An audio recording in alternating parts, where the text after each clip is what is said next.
Thank you, Mr. Deputy President. And I rise to really express my astonishment at the government's insistence on praising a program that reduces choice and long-term stability for home buyers in this state.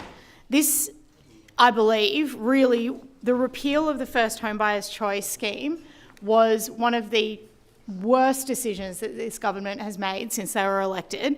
And to the idea that you would measure the success of their replacement program, which reduces choice for first home buyers, by the number of people who take it up is kind of ridiculous, because of course people are doing anything that they possibly can to reduce their cost of living, to reduce the burden of the cost of housing. It's a no-brainer that people would take this up.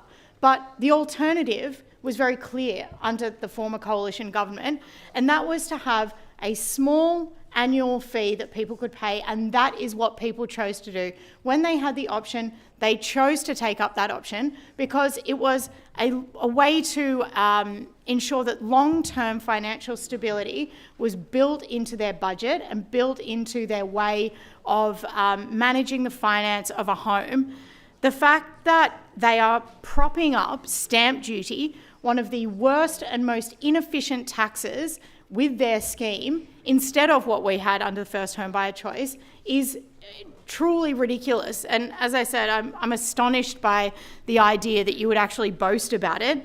And I refer to a Grattan Institute paper which says New South Wales has one of Australia's least efficient tax systems, with each dollar of revenue raised costing the economy 30 cents. The New South Wales government should abolish stamp duties and replace them with a general property tax. That's what the coalition was doing.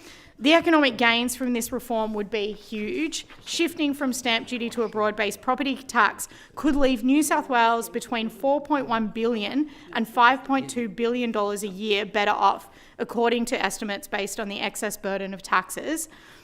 We know that stamp duties are inefficient. Reforming land tax and the conveyancing stamp duty arrangements, along with proposed changes to taxation of rental housing and rent assistance, could actually go some way to truly reforming and improving housing affordability in New South Wales. And of course, this affects young people more than any other cohort.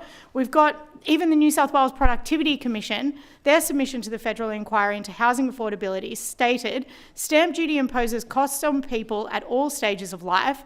Growing families that desire to be closer to schools may face significant costs. This is a bad policy that the government has decided to champion, and they should restore first home buyer choice. Thank you.